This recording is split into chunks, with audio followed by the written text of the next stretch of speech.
Hey you guys, it's your girl Lady. Welcome back to my channel. I am on here today because I needed to vent. I needed to know if I am being petty or holding a grudge, or am I just trying to protect my sanity, on some realness. So I know y'all see my hair a little raggedy right now, so I'm about to flat iron that while we on camera, while I'm telling y'all, while I'm venting to y'all.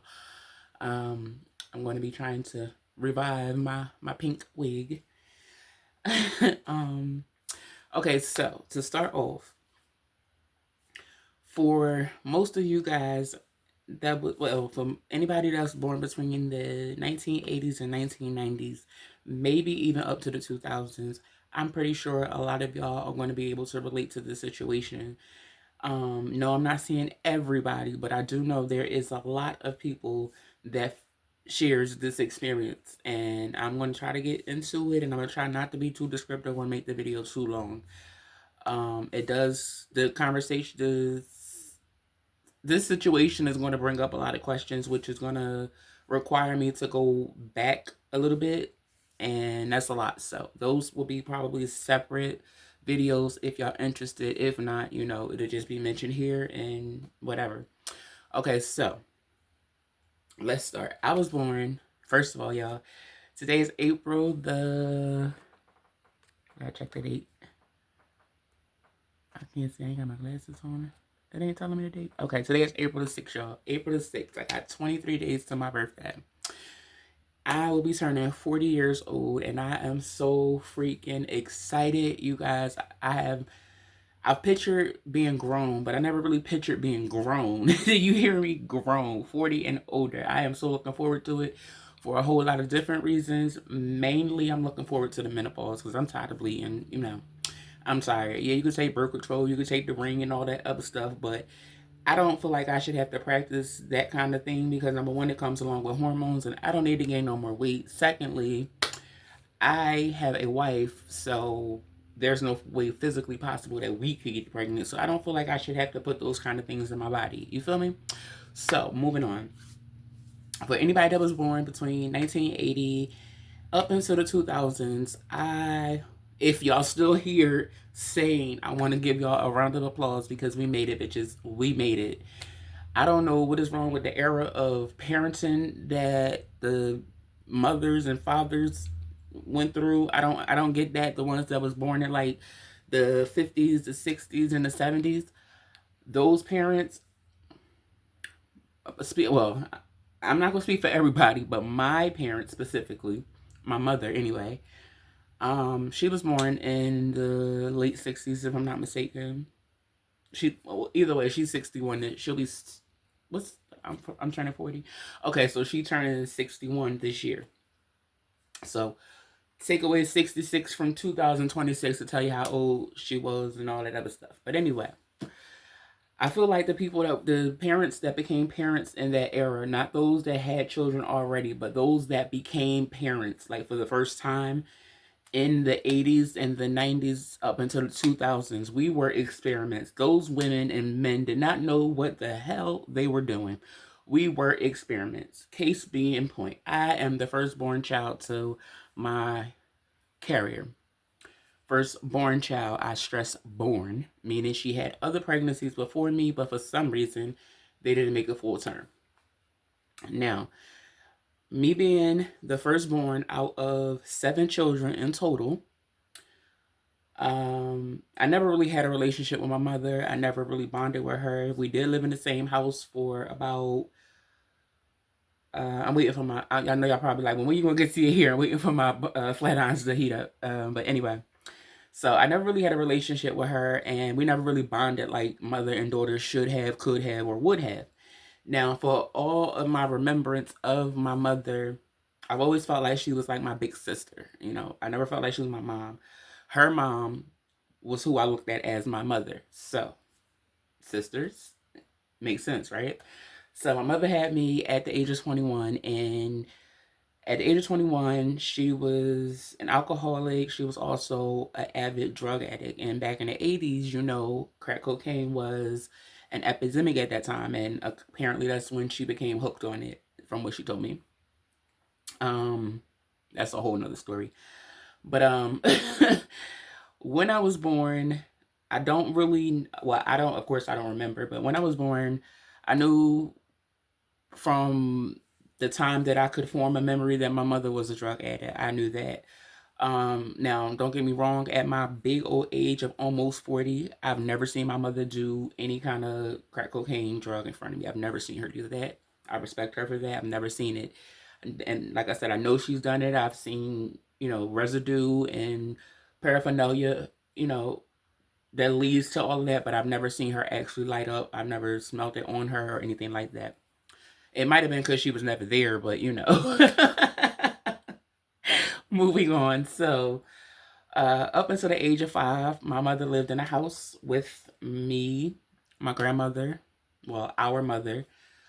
Um, at the time, she had maybe 3 other children along with me, and my grandfather. And I had an aunt and a cousin that also lived there. We all lived in this one house together. We lived in the projects, of course, Philadelphia projects, South Philly projects to be exact. So, we grew up. Well, I was raised with her for up to 5 years now, and the 5 years that I remember being around her, again, there was never any motherly instinct. We did have a place of our own at one point. I don't really have much memory of that. At the age that I was, I should have had memory, but I don't. I have one memory of that place. I could tell you the block that it's on, and I can tell you one thing that happened in that house, which wasn't nothing traumatic or anything like that. But that's it that I can remember for the house. All I've ever known was living with my grandmother, well, with our mother. So, let me start sectioning off my hair. So, up until 5, like I said, I never really had no real motherly bonding moments with her. It was always like anything she did as a parent, my grandmother had to tell her to do. So when it came down to like going to school and stuff like that, my grandmother had to tell her to walk me to school, and she never really walked me to school.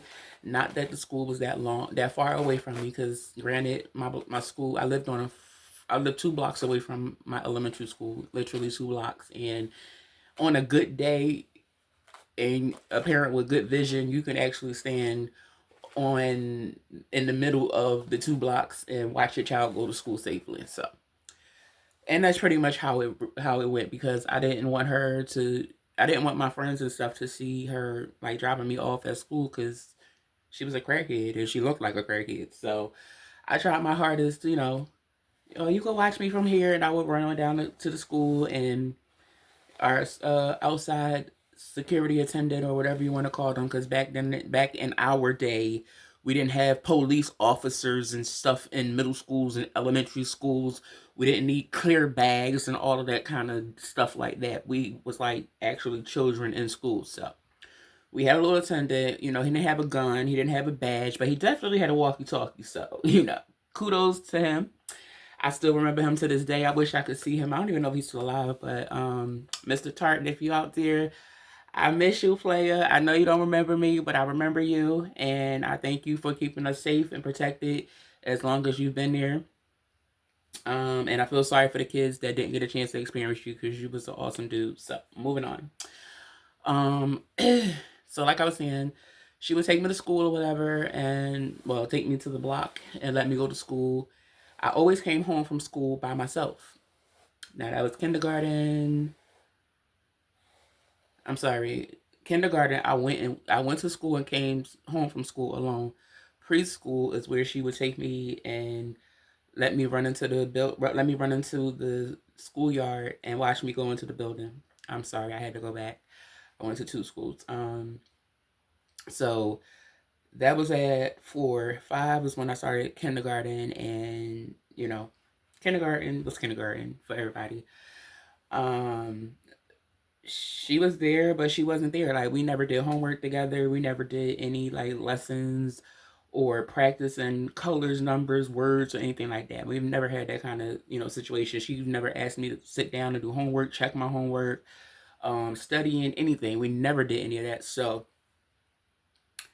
and by the time I turned 5, probably going on 6, is when my grandmother said enough was enough. She had to get rid of My mother, because she was doing too much as far as, leaving the kids in the house alone for, going out and doing God knows what for 3, 4, 5 days at a time. Then she would come home and sober up for 3 days and then, back out on the streets is how she did it. And we were used to that. But my grandmother got tired of it and she wasn't really contributing. And as well as her not contributing, she was also stealing from us, like our groceries and stuff like that. Not that I couldn't afford to miss a meal, but I'm just saying, it's the principle. Get your mouth off that. So, excuse me. Where was I at? Oh, so like I said, my grandmother had her breaking point at this time, and my mother had up to, let me see, me, her, him, her, him.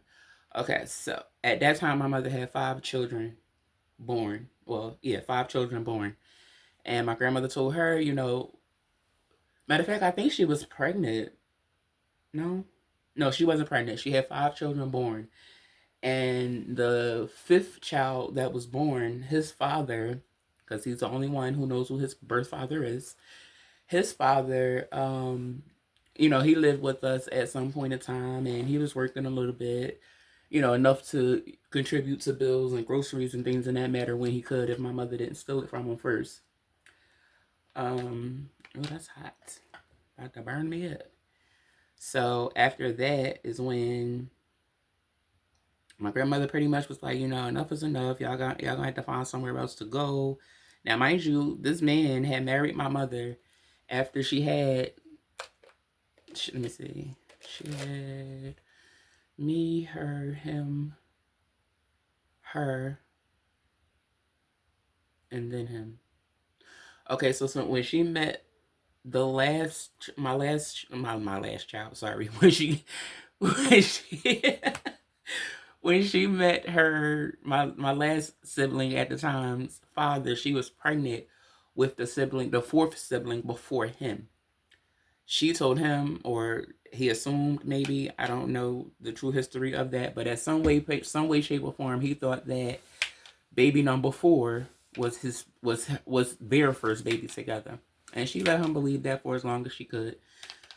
We now know the truth, but it is what it is.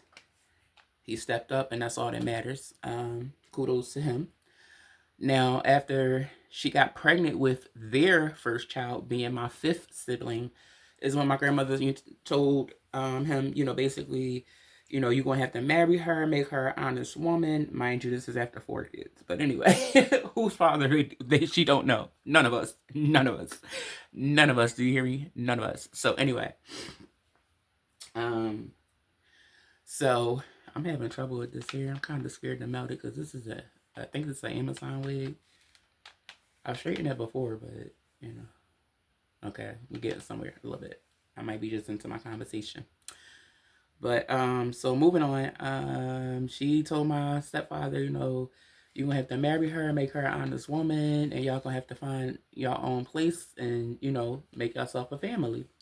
Now, my stepdad was a much, much older guy, so, he understood, as well as the fact that he was a church-going man. He was like a deacon or something in the church, and he was there very faithful. So when she got pregnant with when she was pregnant with the 4th child is when they got married, because he thought that was his baby, and he was going to church, and he was a deacon. And at times he was trying to bring her to church. So the most righteous thing for him to do was to marry her. So that's what he did. He married my mother, and he helped her raise her children, their children. So moving on.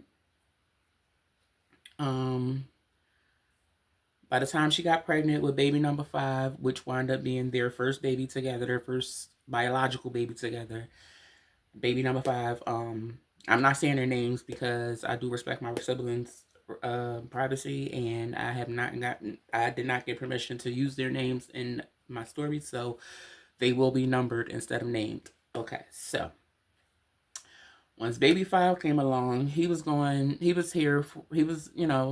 for about 3 years before things just wasn't enough, because my mother had so much stuff going on. When she had me, we didn't have too many issues with CPS or anything that I knew of. It wasn't until my second till baby two was born. Baby two was born addicted to crack cocaine, and that's when CPS became involved into my family lifestyle. And every child after that was also born positive to crack cocaine. So you kind of can imagine how that was. It wasn't too invasive or bad because my grandmother was there. So a lot of the time she would hold on for a second.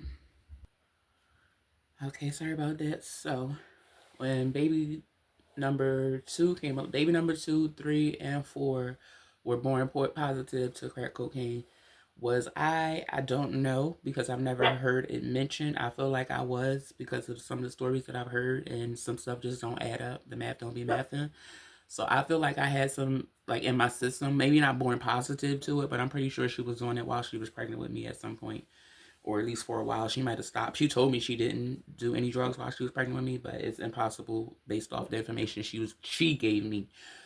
Again, that's another story. So because the children were born with the drugs in their systems, they weren't like, I'm not gonna say they weren't like normal kids because they were normal kids. It was just like they had hyperactivity and stuff like that. They just needed attention. They just needed love. They needed a mother is what they needed. And unfortunately they didn't, they weren't birthed from one of them. So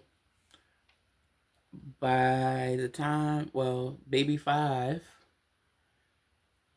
number five at that time, well, baby number two had got adopted, which left me baby three, four, and five.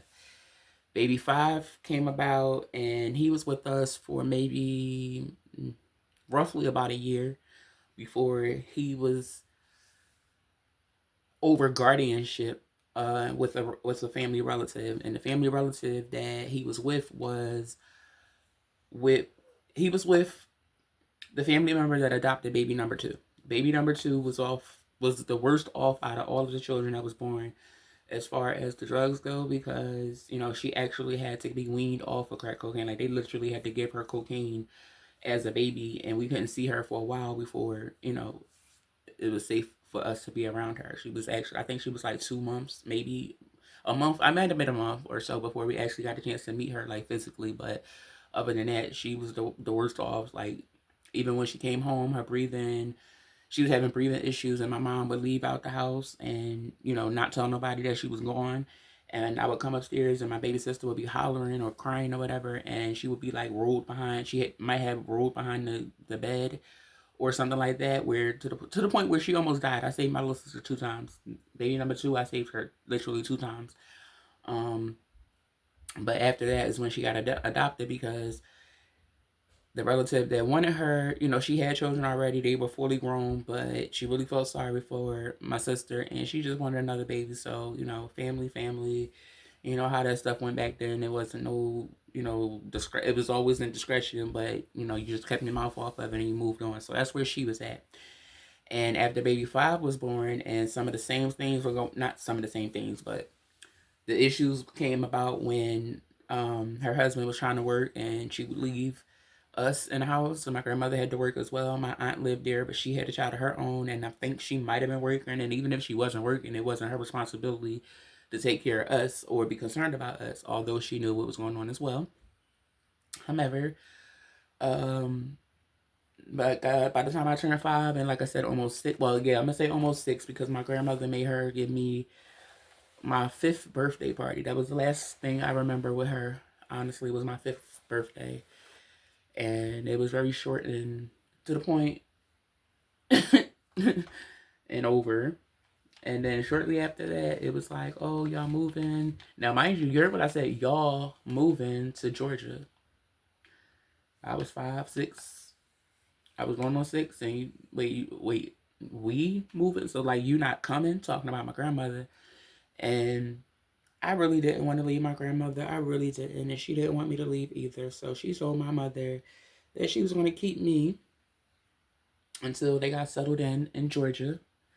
And her and my grandfather were going to drive down in the RV and get to see where we living at before they drop me off. Is what that was the conversation that was told to me. I don't remember this conversation, but this is what was said to me.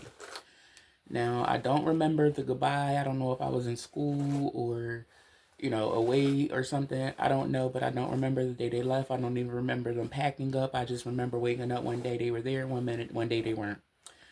And it could be due to the age, but I just don't remember it. So, um, I wasn't really bothered at the fact that she was gone because, like I said, we never really had no bonding time with one another. So it was just like, okay, she going off to school type thing for me. Like my big sister going, I got the house to myself.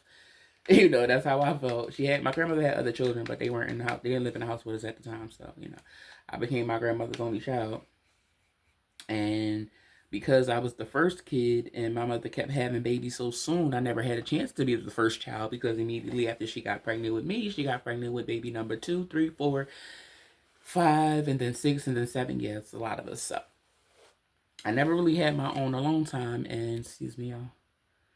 So when it came down to it, they were gone. I missed having siblings. And of course, I always wondered if they were okay and if they remembered me, if they thought about me, because my mother made no attempt whatsoever to keep us bonded or anything. Like, she never called for nobody's birthday or Christmas. The only time she called was when she was when she was pissy drunk. And, she would call and be all depressed and crying and talking about stuff that possibly could have happened in her life, where she at and all of that. And I really wasn't interested. She tried calling every now and again, but I wasn't interested. I would just pass the phone to my grandmother, like, I don't want to hear that. My mother's been an alcoholic and a drunk all my life, and I just couldn't tolerate it. So, boom, she moves. Life goes on. I didn't see her again until I was 10 years old. When I was 10, the only reason I saw her was because my great grandmother had died and we were having her funeral. So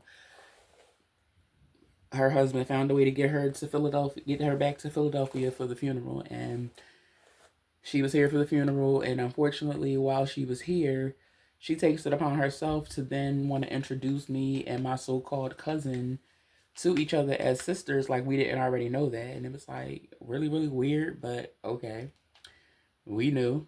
She didn't remember, but we knew that already. So it was like, okay, whatever. Funeral over. She's still here. I think she had maybe like a week left before it was time for her to go back to Georgia. And I had a class trip coming up. Now, at 10, I believe I was in the 5th grade, if I'm not mistaken. And we had a class trip to something called the Franklin Institute. Now, as long as I've been going to school and going on class trips, I've never had a parent attend any trips with me as a chaperone, as protection, or just out of pure curiosity. I've never had that. My grandmother was an older woman, so I can expect her not wanting to be around a whole bunch of kids, especially since she raised one that's not hers. And my grandmother was old school. She felt like when you in school, it's the teacher's job to entertain you for 8 hours, and after that, it's when I step in, and before that, I'm not. So her responsibility was to get me off to school, and I had to check in when I came in from school, and that was all the way up until high school. So, I got adapted to it. I didn't have a problem with it. But my grandmother wound up talking to my teacher and asking her if she needed any more chaperones, unbeknownst to me. But she volunteers my mother. I thought, like I said, I didn't know at the time, but I would have assumed she would have volunteered first before doing my mother. But no, she didn't. She volunteered my mother to be a chaperone. Now, my mother really, really didn't want to go, but it was my grandmother, and she dare not say no to her. So she went. And it was kind of okay. Like, I wasn't completely embarrassed, but I was embarrassed because my grandmother made us dress alike. I had 2 outfits that were the same, but they were different colors. One was red and one was black. It was like a jumper dress type thing. And for some reason, my grandmother thought it would be cute if we both wore it together, especially because my mother didn't have anything nice to wear. And she was too small for my grandmother's stuff, so it was like, yeah, how about not? But okay. So we wound up dressing alike, and everybody thought it was cute. Oh my god, that's so cool. And I thought it was so corny because who the fuck are you? Excuse me, who are you? We're not twins, but I liked having my own identity, and the fact that it was my clothes made it that much worse. So it had been hers, and we just happened to have the same outfit, that would have been different, but it was mine. And she ain't never given me anything, so I didn't feel the necessity to return any favors. Well, I felt the necessity to return the favor. You're not getting it, but she wore it anyway. And we went on the trip, and it was all right. But you know, when I got home, I asked my grandmother, like, why did you send her to come, you know, on the field trip? And she's like, oh, well, I just wanted the school to know that, you know, you got a mother. And, you know, she was doing it out of kindness of her heart, is what she said, is what I take from it. But I felt like she should have talked to me about it first, because that was, it was weird. Anyway, moving on, fast forward, she went back home. I was still 10.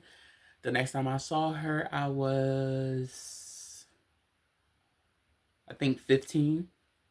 She had came to visit, and she had brought all of her girls and one of her boys down with her. It was baby number 3, 4,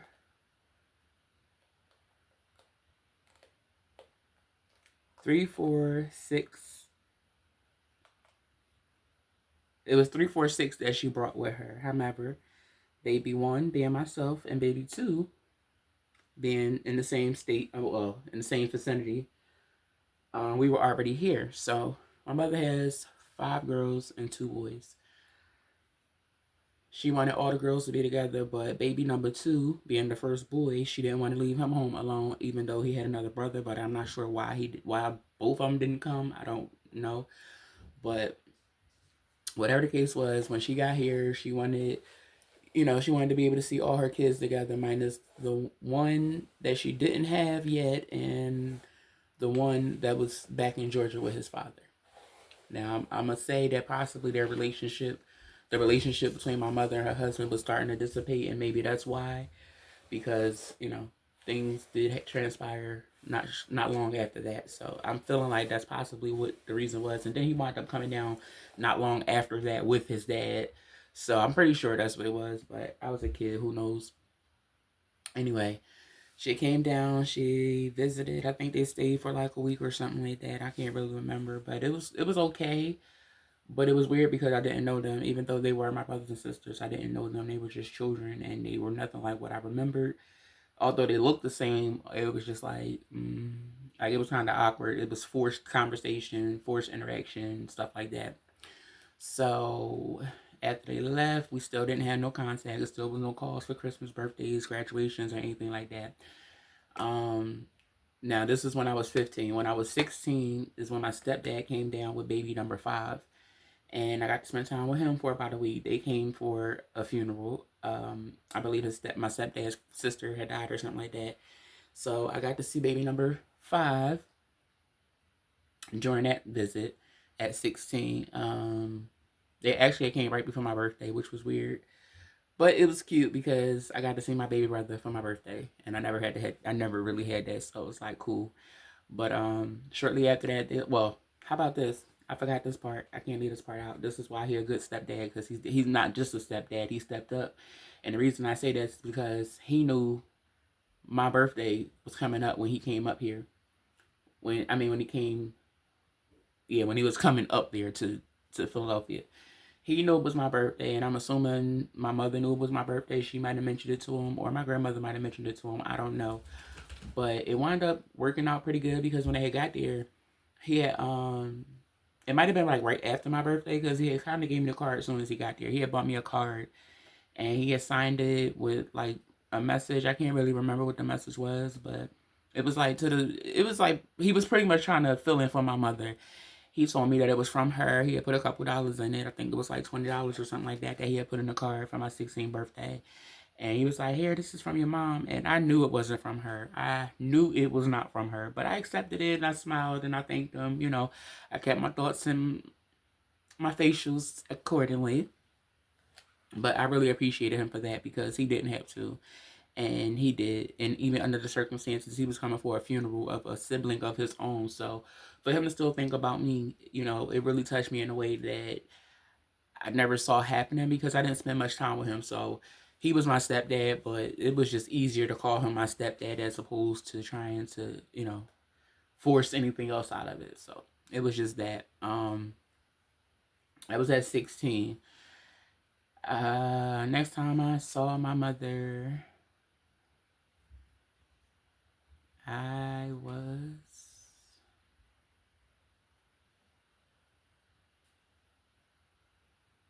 I think I had just turned 21, between 21 and 22. Her and baby number 6. She had baby number 6 by then, but baby 6 was like 17 by this time. I had never met her in person. This was my first time meeting her in person, but she wound up bringing her down. I got to meet her, and I fell in love with her. I still love her like the baby she is. She bratty as hell still at this big old age. And if you can hear this, I know you know what I'm talking about. And you need to get off that horse and you need to call your sister. But anyway, so I met baby number 6 at the age of 21, 22. They were here for about a week or so before they left. After that, I didn't see or hear nothing from my mother until I was about 24, 23 or 24. By this time, my stepdad was up to here with all of that nonsense, so he had officially broke up with her, moved out, and cut everything off, like everything, money, everything, food. Like he left her in the trailer they were staying in, and he moved him and the children somewhere else. She had warnings and stuff. She just didn't think that he was really going to do it this time, and he did. I was very proud of him. I was mad it took him so long because she needed to grow up and she needed to be independent and learn how to be an adult as well as a parent, but she didn't care. So, you know, I felt like he did the best that he could. And he took up with a lot of her stuff for a long, long time, and that man didn't deserve it, especially at his age. He didn't deserve none of the stuff that my mother brought to him, but that's between I can't do much about it. I gotta let that one go and let it stay with God, and hopefully, one day she'll realize it. It's too late for him because he's no longer here, but at least show it to your kids or something. Anyway, so after he broke up with her, she didn't have anywhere to go, and I don't know how or why, but her oldest brother, reached out to my grandmother and was like, "Hey, your daughter, her and the husband broke up, and he put her out. She don't have nowhere to go. She don't have no money. She needs somewhere to go, but she can't stay with me. Now the reason she can't stay with him is because he got a lot of pricey items, and she just wouldn't fit into his lifestyle, not his fairy tale lifestyle, because everything's perfect in his life, and crackheads aren't perfect, so she definitely couldn't stay there with them. So he talked my grandmother into her letting her come back and move with us. Now my grandmother did have a conversation with me this time. Why? Because I'm an adult now and I'm paying bills. She felt the necessity to have me sit down and have a conversation.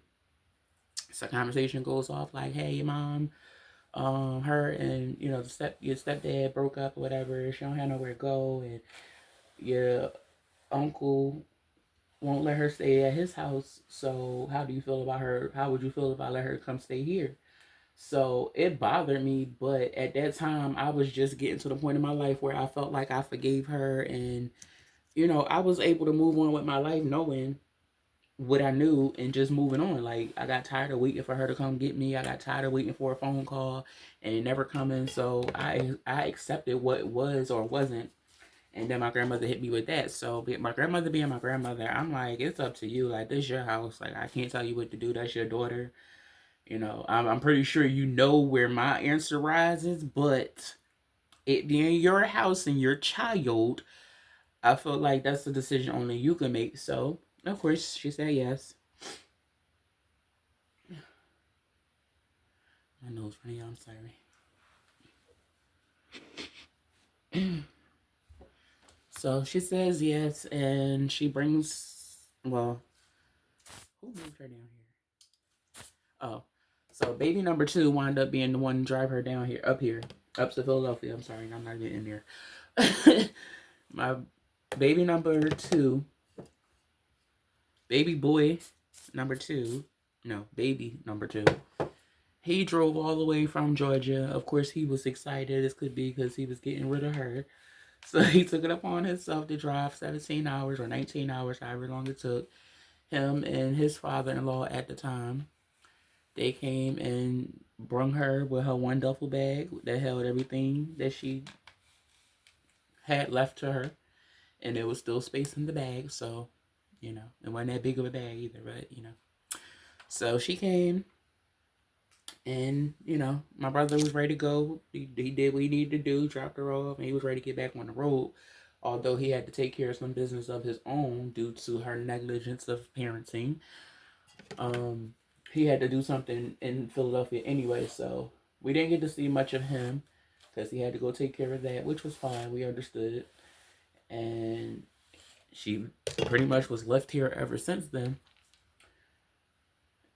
We tried to live together for a while. It was okay.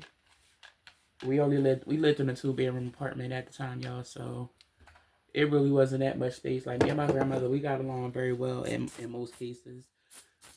She had her little moments and stuff like that. And at the time, I didn't know where it came from. But after years of, going through things and talking and finding out stuff that I didn't know, it was a lot of reason behind, some of those emotions and stuff that she had. But anyway, we had the 2 bedrooms. I had 1 bedroom. My grandmother had the master bedroom. And because there was nowhere else for my mother to go, she had to sleep on the couch. Now, did I feel bad that she was sleeping on the couch and that was my mom? Absolutely not.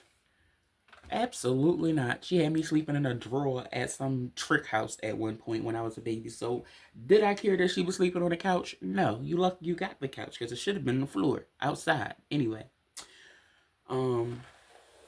So she was sleeping there for however long it had been since she had came, which was weird because she came the day before her birthday.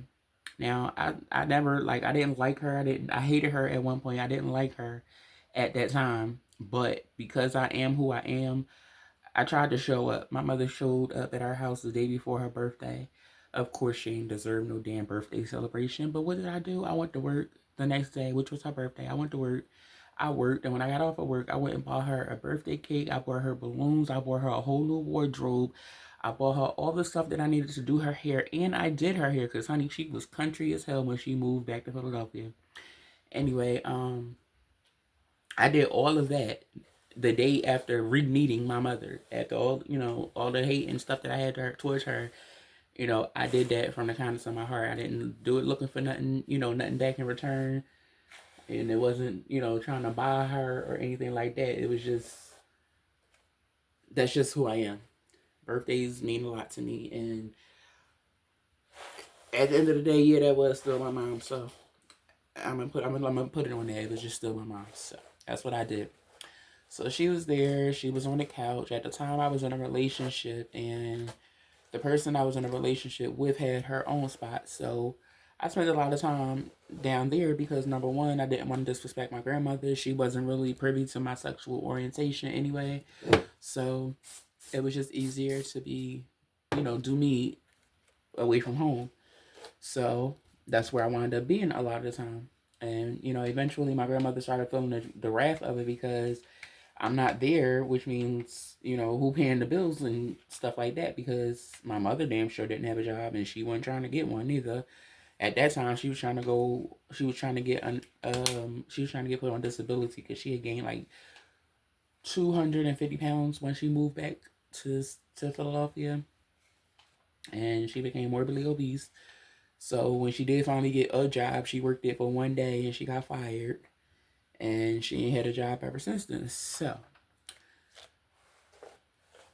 at the time, I was in a relationship, I was working. However, because I wasn't there for weeks at a time, I wasn't paying no bills like that because why? I'm not there using the electricity and stuff, so I don't feel like I need to contribute to it because I'm not utilizing it. So then it became, okay, well, if you're going to do that, well, first of all, let me stop lying. My person that I was with at the time offered to pay my grandmother rent for me as if I was still living there. Now, all the money that I made, I kept to myself, but that person that I was with, she paid my grandmother like twice a month, I think.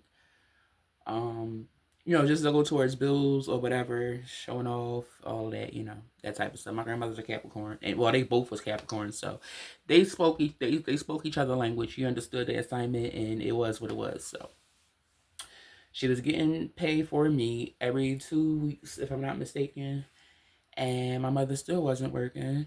But every now and again she would call me and be like, "Hey, can I sleep in your bed?" And you might as well have it if that's the case, because I don't know you like that. But so she wound up moving into my old room, which was fine with me because I wasn't staying there. I still had my belongings in there, but other than that, when I came back to switch out stuff or whatever, it was just that I just switched out stuff and kept it moving. And that lasted for about a year or two before me and that person broke up due to domestic violence and drug abuse.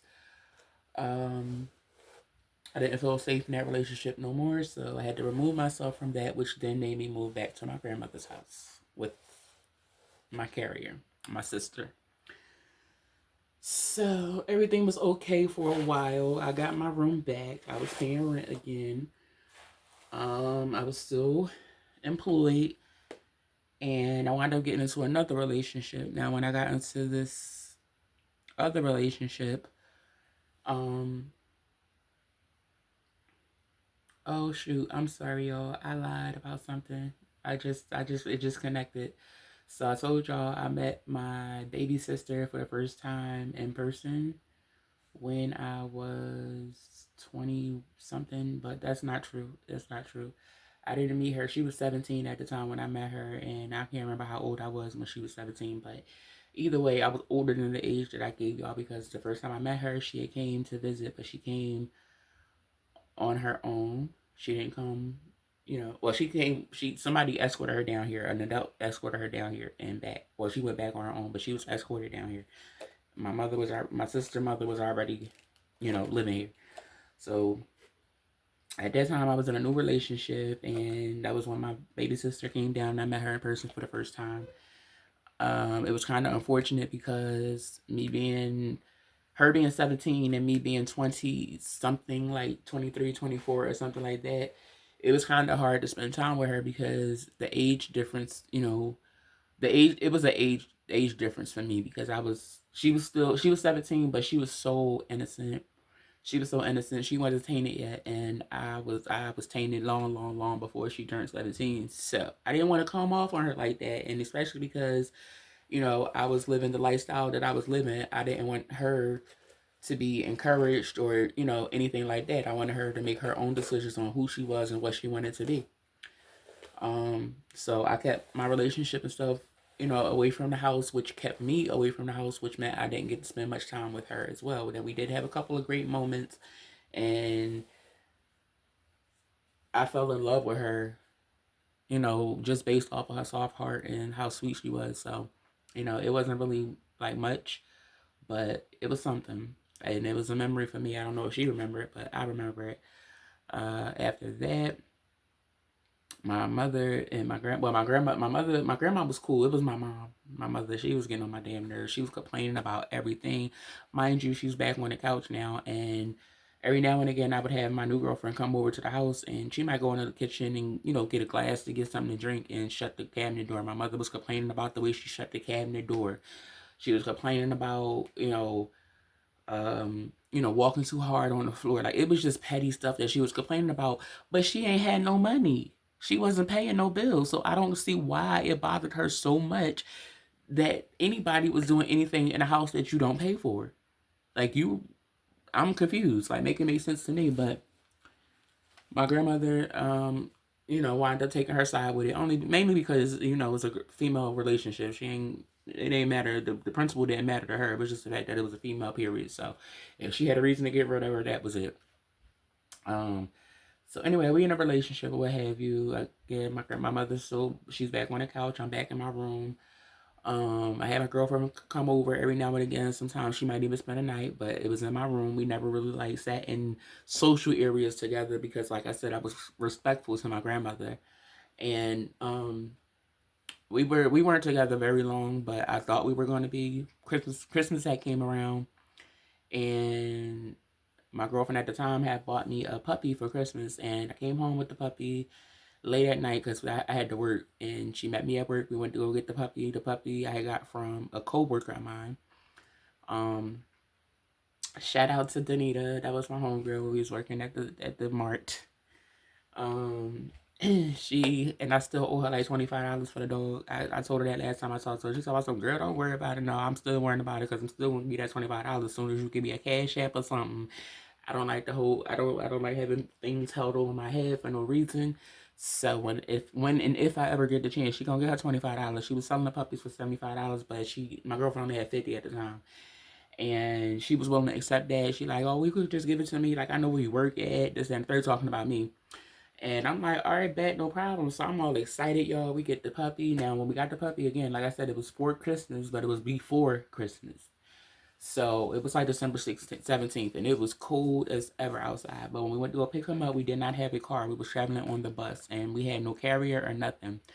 So we wound up going to.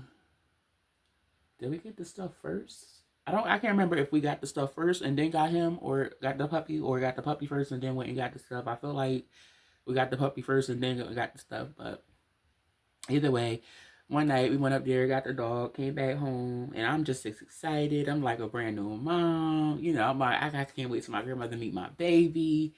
I walk in the house, my mother, she's laying up on the couch. She was laying up on the couch, I guess falling asleep or something. I'm not the couch, she was in a recliner. Sorry. She laying in a recliner, like falling asleep or whatever. I think she had some kind of procedure or something done at the time. I can't really remember. I know she was like recovering or something. So I then go into my grandmother's room. My grandmother was woke but in the bed. So I walk in and I'm like, "Hey, I want you to meet my baby." So she looking and she got this weird look on her face, like, "What the hell is that?" So I'm walking over to her and I hold up the puppy and she, "Oh, nope, nope, nope. You gotta get that sucker out of here. Get him out of here. Ain't no dogs living up in this house." Now mind, she had a cat. We always had a cat all my life, but never had a dog. I had a dog for like 2 days. My dad bought me and she made him come get it at the end of the weekend, and that was the last that I seen of him. So whatever, I don't know what her thing was with dogs, but she just wasn't having it. So we got into a little tiff because I felt some kind of way. I pay bills here too, so I should be able to, have a pet. It wasn't like I was asking her to be responsible for him, feed him, walk him, or anything like that. Because number one, we lived on a second floor apartment, and number two, that was my dog, my responsibility. So I never expected for her to have to do anything for him. But she wasn't trying to hear that. So me being the stubborn tourist that I am, I took it upon myself to go ahead, me and my girlfriend at the time. I talked to her and I'm like, "Hey, let's go get a place together and move out so I could keep my dog." And she was down for it. So she said she was down for it. And, skipping over all of that, I wound up moving out. My mother and my grandmother sat at the table the day that I moved out. They didn't say nothing to me. They didn't try to help or nothing. They was just having a conversation over coffee and smoking their cigarettes. They didn't give two shits about what I was doing at the time. And I felt it all, but I knew what it was. So it was like I wasn't going to really fight it. I just did what I needed to do and I got out. Now, when I left, my grandmother told me, once you leave, ain't no coming back. You know how the parents do. You know how the grandparents do. You know what they do when they tell you when you go out on your own, on your choice. Once you leave, there's no coming back. And I was okay with that because I never felt like I needed to come back, or as long as my birth mother was there, I definitely didn't want to come back. So it was like, okay, whatever. So she asked for her house key back and everything, and I gave her that, and I left. And I still, I was still over there just about every day, even though I lived across the bridge. I was living in New Jersey, they were still in Philadelphia, and I was catching a train over there, train and bus, every day just to go over there and spend time with them and make sure that my grandma was cool. So, that was the most bonding we had for me and my mother as far as that goes. Like, we would sit at the table in the mornings and drink coffee and laugh and stuff like that, telling, stories and stuff that she missed and things in her life that I might have missed, stuff like that. And we went out. We went to the bar a couple times together. That didn't turn out too well because she's alcoholic and she don't know how to hold her liquor. So that was not long lived. After that, everything became kind of transactional. I was only really coming down there when it was time for me to help my grandmother go pay her bills and her rent, go to the bank for her, go grocery shopping for her, because she didn't trust my mother with her bank card and stuff, being an addict and stuff like that. So I was still responsible to come down there and do that, and I didn't have a problem with that. And then everything started dissipating where she kind of started not needing me anymore. And my grandmother wound up getting sick, and eventually she died. Unfortunately, it was due to cancer. Um, when my grandmother died, I lost a lot of people, friends, family. I lost everybody, put it like that. I lost everybody. All I had was my son and my wife after my grandmother died, because everybody turned their backs on me like I killed her or something. I don't even know, but it was just really, really weird. Like, I heard stereotypes about family, well, specifically black families. When the elder dies in the family, all the secrets come out and everybody's true feelings come out. I heard about that, but I never thought that I would live it. My family never made me feel, well, I ain't gonna say never, because when I think about it now as an adult, they did do a lot of underhanded stuff to me, and that's what molded me to be who I am today. So, but other than that, I never felt like I wasn't safe with my family until my grandmother passed. And after that, it was just like everybody, unfriended me, blocked me, or whatever it was on social medias, and never had nobody phone numbers and stuff like that. So, that wasn't much of a change, but it was just like really, really different. So I didn't talk to my mother for about 2 years after my grandmother died. I think it was 2 years, about 2 years, because we had a whole big falling out too. Um, but about 2 years went past before I winded up getting in contact with her, which was kind of sort of not planned, but some things just need to happen for a reason. Some things just need to happen, and I wound up going down to her house or whatever. I think my son wanted to see her, and I was like, "Cool, I'm gonna stay in the car." I was being respectful. I didn't have no problem with that. They go in the house, him and my wife, they go in her house, and they in there for a minute. And then I hear her at the door, and she crying, "Oh my God, my baby, come in here, come in here. We gotta let this stuff go. We family, we all we got." The whole, how we do, y'all. You know how we do. So I'm sitting here and I'm like, oh, here we go with the dramatics. So I'm like, okay. So I get out the car, go in the house. We in there, we talking, and trying to talk and trying to fake the funk. But eventually, she got comfortable. I was never comfortable. We wound up leaving, and we tried to stay in touch for whatever reason. But I never really had much to talk to her, so it was like if she didn't call me, I didn't call her, and that was just how that was how it was my whole life with her. But so she let me see, about 2 years went past before we started talking again. I had started doing interior designing, and she asked me if I could if I could design turn one of her bedrooms into like a bar. Is it like a sport, like a bar area or something like that? Whatever. So I'm like, oh yeah, sure. She gave me her colors. I started picking out stuff. Now, me being who I am, because my mother is my mother, and she was operating on a monthly income. I was getting the stuff in advance, and saving the receipts so that she could just pay me back for the stuff that I bought. Now, I wasn't charging her to do the room. I was just charging her for the stuff that she needed for her room. You heard what I said, right? Yeah, that part. So I started doing her room. She paid somebody to paint the walls. I could have did it, and I probably would have did it, but my mother is very impulsive, and she likes things done when she want them done. So she had paid somebody to paint her walls or whatever, so I didn't have to do that part. But I did tell them what to paint and how to paint it, because I had a vision. I had a vision. So he did that, no problem. I now start putting stuff together. We order furniture. Um, I'm trying to get her approval on different bar setups and stuff like that. Now we not talking again. And no, not now. We're not talking again. I was doing the room, and at the time that I was doing her room, where we were living at, our landlord was she was a slum landlord, is what she was. And she was selling the house that we were living in while we were in it, but she didn't tell us that. So when it came down to it, we really had not much of an option on getting out. She gave us a whole runaround. She told us that the new owner was going to keep us as tenants and all of that, but that was so far from the truth.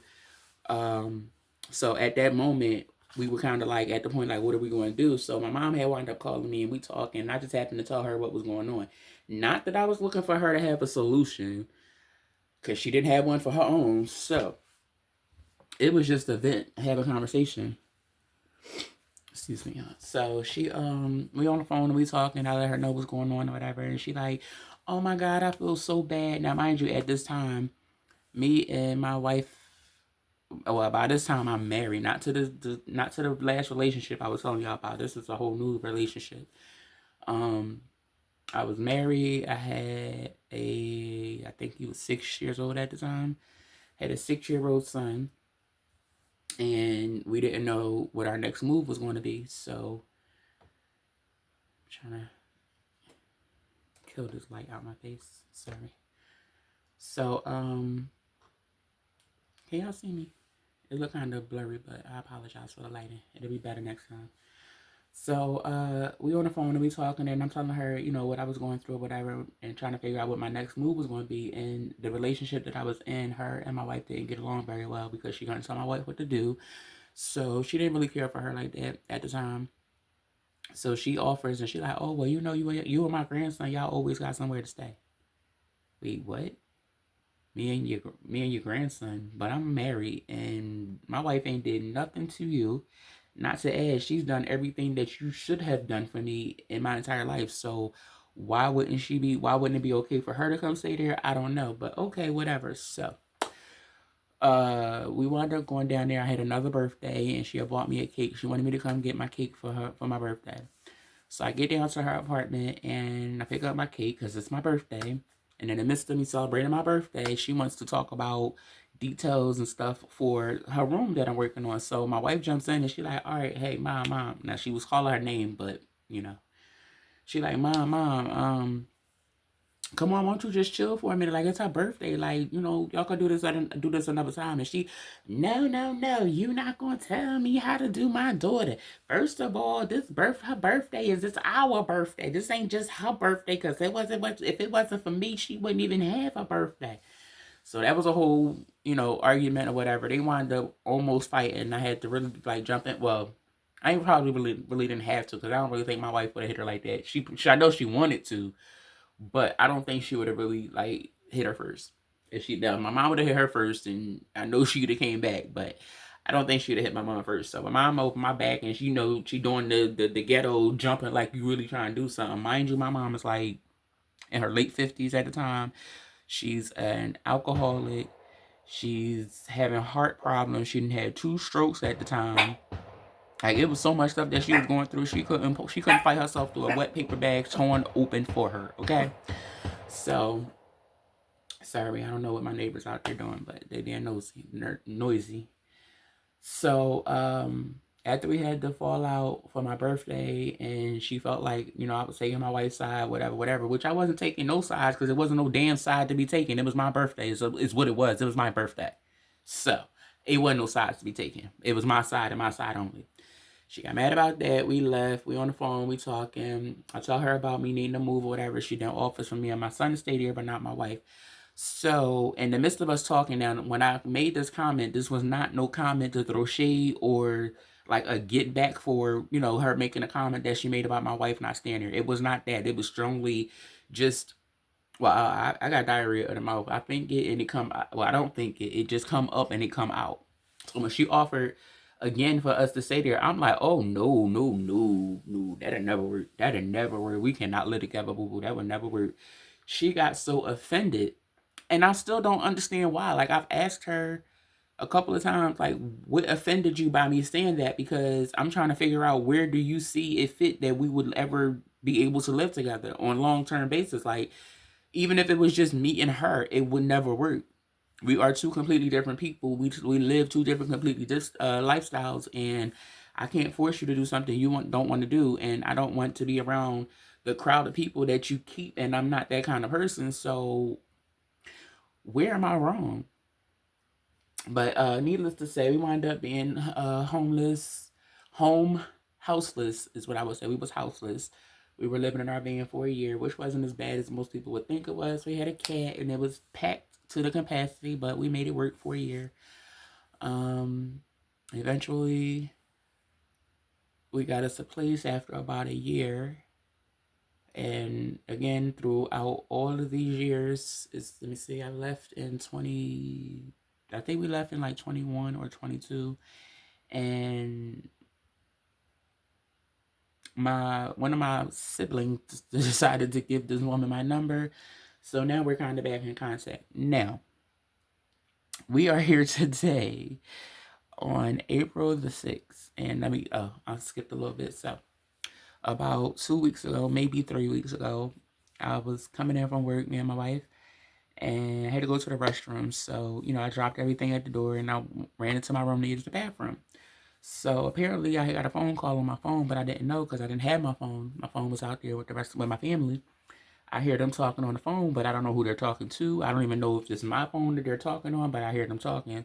And I leave it at just that. So a few minutes into the conversation, my wife comes running to the bathroom and I don't know if she had it on mute or not, but she like, when you talked to your mother, you told your mother she could come, you invited your mother down here. So I'm like, wait, what? Like, that threw me completely off. Again, I'm on the toilet, and the same way I'm sitting right now, this is the same way I was with wait, what? I ain't talked to that woman. What are you talking about? So now she on the phone, and she gets her to repeat it. She like, yeah, when I come down there in April, it's okay if I stay with y'all for like a month? Burr? Who? With who? Where? Why? My question is, what did you take exactly that made you have to make this phone call? Because whatever it was, that was a really good batch.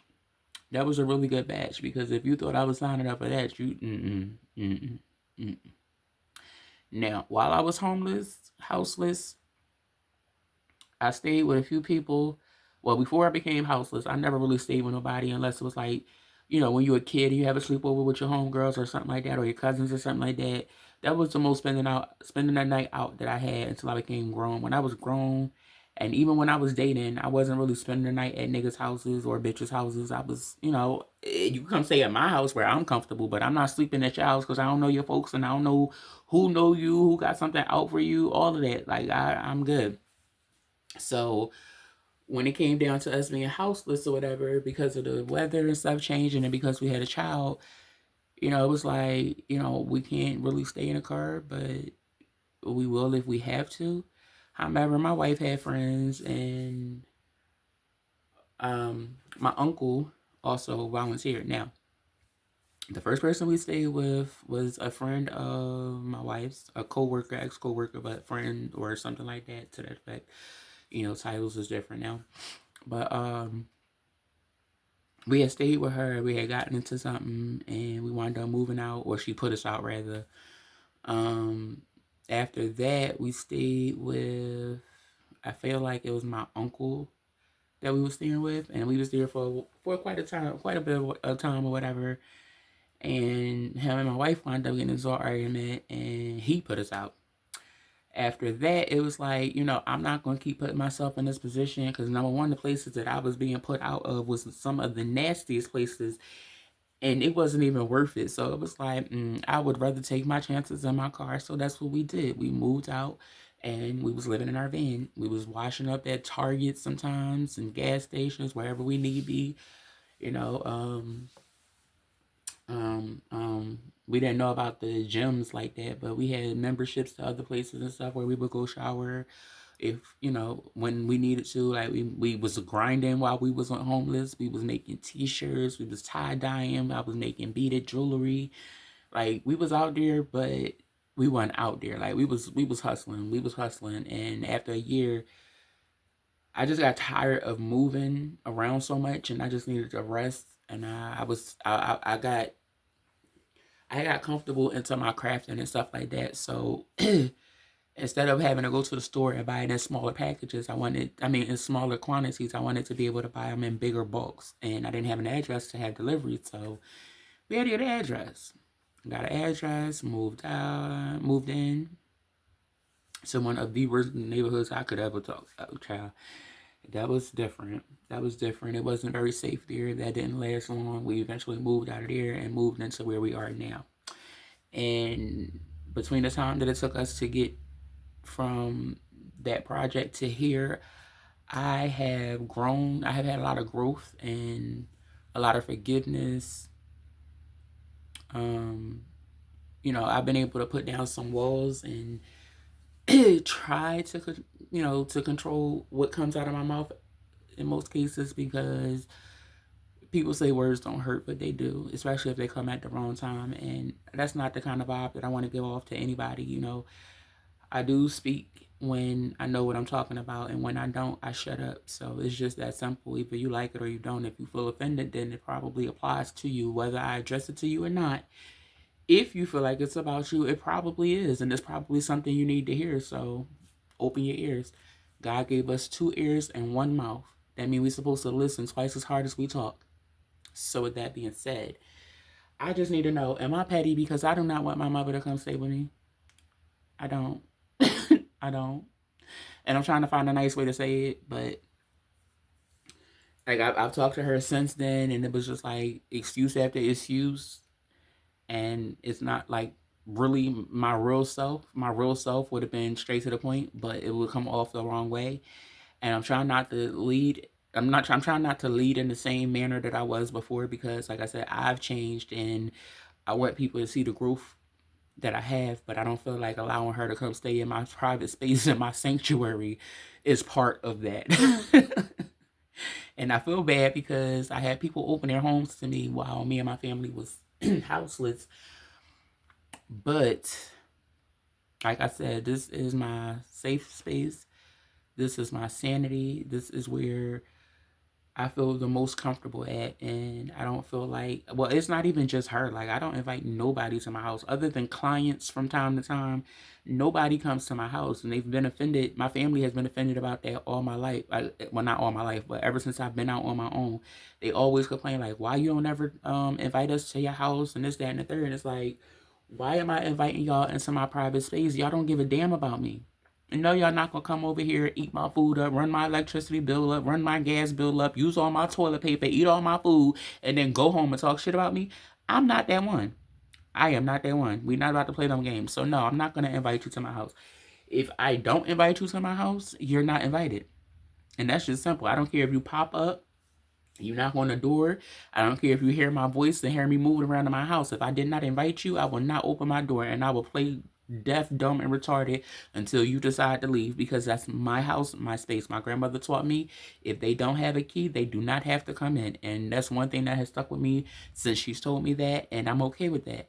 But I just need to know, am I being petty? Like, I don't like people in my space.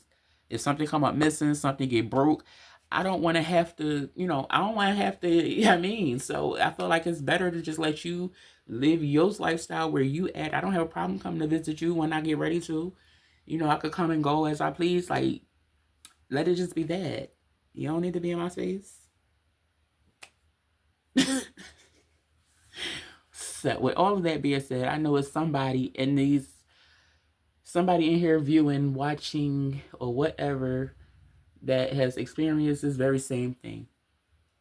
But all I need to know, y'all, am I wrong? Am I tripping?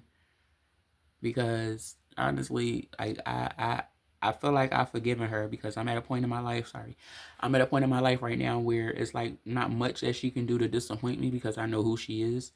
But like she's still an alcoholic, and I don't know what else she get high off of, but you could barely understand most of the stuff that come out of her mouth, and it's just depressing to sit around that. And I'm not going to allow you to bring that into my space. I read energies, and my body reacts to energies, and that kind of energy doesn't put me in a good place. When I'm at her house, when I come visit her, I'm at the edge of my seat the whole time, because it's like anxiety. Like, I could just feel the aggression. Not that she's aggressive, it's just the surrounding areas and the noise and stuff like that. I'm not used to that no more. I am from the city. Yes, I am. Can't never take that out of me, but I have grown to appreciate the country, and now I love my silence. I love my peace. I love my space. I love the fact that my neighbors are like 2 acres away or whatever. It could be more, I'm okay with that.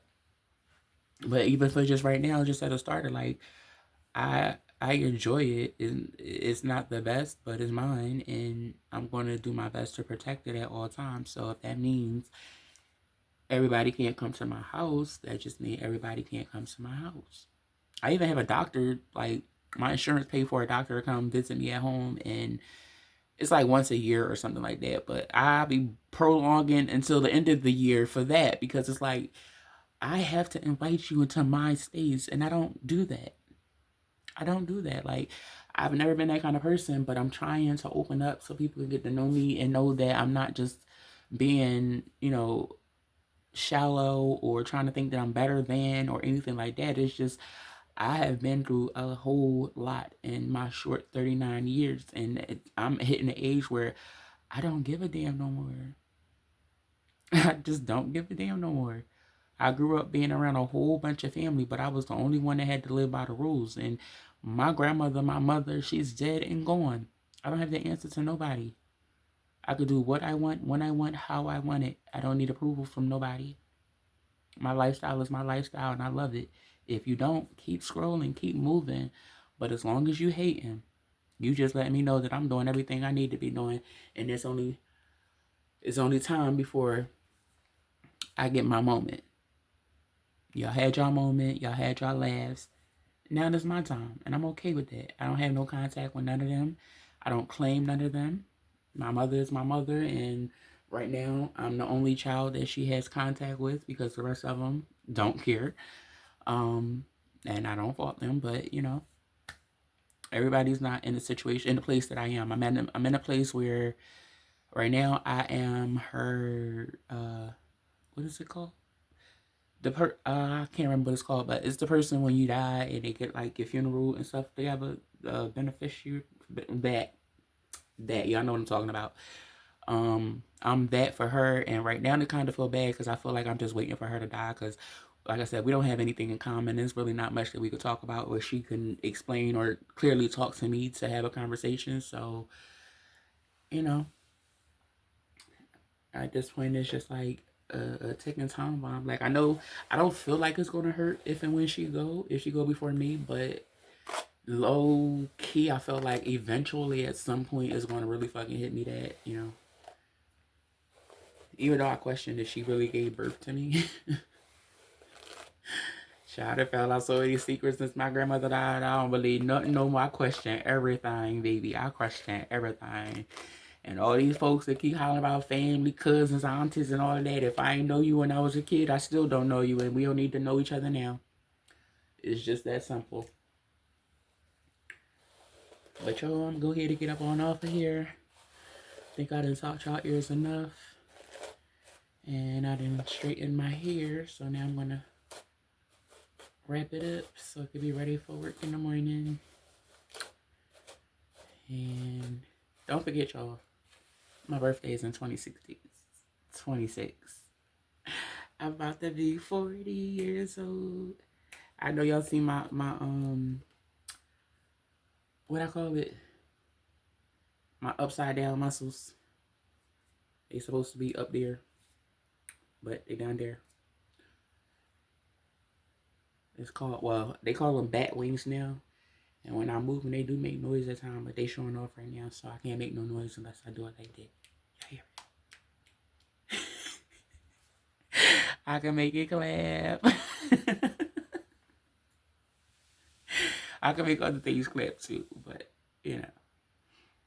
get your mind out the gutter. I wasn't talking about that. I ain't even got enough back there to make that clap, but I got other stuff that clap, because if you know about, if you know how I got this, then you understand, you know what's going on, and you know there's more to it.